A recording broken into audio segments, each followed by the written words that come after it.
warahmatullahi wabarakatuh. Yang terhormat para dewan juri dan teman-teman yang saya banggakan. Pertama-tama, marilah kita panjatkan puji syukur kehadirat Allah Subhanahu wa Ta'ala yang telah memberikan kita beribu-ribu nikmat. Salawat serta salam kepada Nabi Muhammad SAW yang telah membawa kita dari zaman kegelapan ke zaman yang terang benderang ini. Pada kesempatan kali ini, izinkan saya menyampaikan dakwah yang berjudul Peran Pemuda. Pemuda adalah penentu perjalanan bangsa di masa berikutnya. Pemuda merupakan motor penggerak utama perubahan. Pemuda memiliki peran penting itu sebagai pendobrak kebekuan masyarakat. Pemuda aset bangsa yang tidak ternilai harganya. Kemajuan suatu bangsa tergantung dari bagaimana pemudanya bertindak. Dalam Islam, pemuda memiliki peran penting yaitu melihat ilmu agama Islam dengan kafah. Hadirin yang dirahmati Allah Subhanahu wa Ta'ala. Surah Al-Kahfi ayat 13. Bismillahirrahmanirrahim. Nahnu naqussu 'alaika bainahum bil haqq innahum fityatu amanu bi rabbihim wa zidnahum huda. Yang artinya, kami ceritakan kepada Muhammad cerita ini dengan benar. Sungguhnya mereka adalah pemuda yang beriman kepada Allah Subhanahu wa Ta'ala. Dan kami tambah pula petunjuk kepada mereka.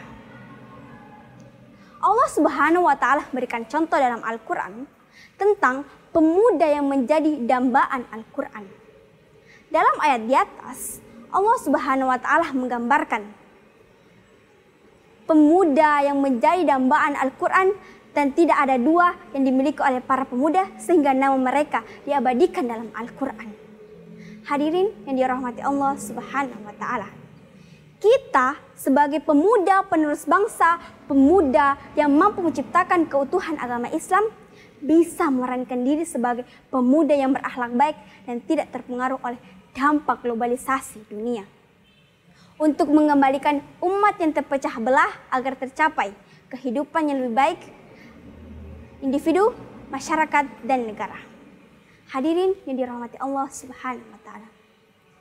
Kita sebagai pemuda siap menaklukkan tantangan global, sanggup memikul beban, dan rela berkorban serta menghadapi berbagai tantangan dengan penuh kesabaran.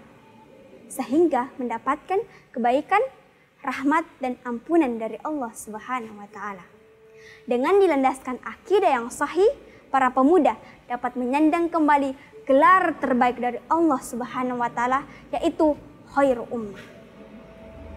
Hadirin yang dirahmati Allah Subhanahu wa Ta'ala. Kita sebagai pemuda harus membentengi diri dan mempertebal keimanan untuk mengantisipasi terjadinya berbagai hal yang dapat meracuni pikiran kita. Hal-hal yang perlu dilakukan. Yang pertama, mendekatkan diri kepada Allah Subhanahu wa Ta'ala sebab Allah lah yang mampu membolak-balikkan hati setiap manusia. Yang kedua, pemuda yang produktif. Jangan jadi pemuda yang pengangguran, yang kalah dalam melawan kemalasan. Yang kedua, memahami makna toleransi dengan benar.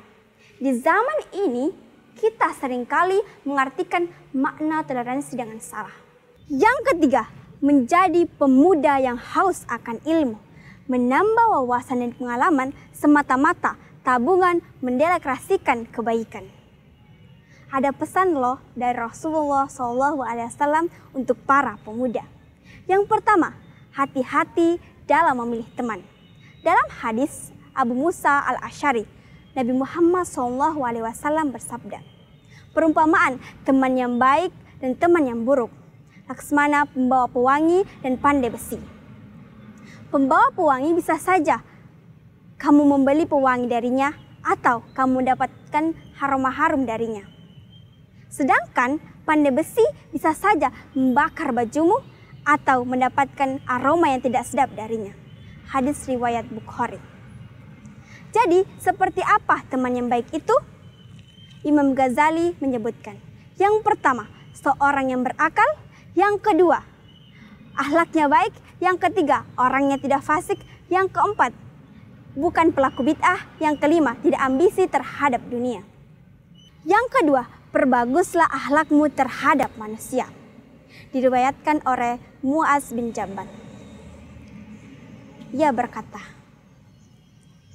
wasiat terakhir Nabi Muhammad yang disampaikan kepadaku ketika aku meletakkan kaki di pelana terbuat dari kulit, Nabi Muhammad SAW bersabda, perbaguslah akhlakmu terhadap manusia, wahai Mu'adz bin Jabal.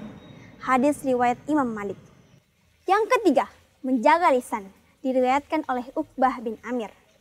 Ia berkata, aku bertanya, wahai Rasulullah, apa keselamatan itu? Nabi Muhammad SAW bersabda, jagalah lidahmu dan hendaknya rumah membuatmu lapang. Dan menangislah atas kesalahanmu. Hadis riwayat Tirmizi. Nabi Muhammad SAW mengingatkan kita agar berkata baik atau diam, supaya berdampak baik bagi lingkungan sekitar. Maka perdalamlah ilmu agama Islam kita, ngaji biar ngerti, biar mawas diri. Sudah tidak zaman lagi pemuda hura-hura. Semangat cari pahala. Kita buktikan pemuda zaman sekarang adalah pemuda yang tangguh dan bisa mengembalikan Islam dengan kejayaan. Hanya itu yang bisa sampaikan. Wassalamualaikum warahmatullahi wabarakatuh.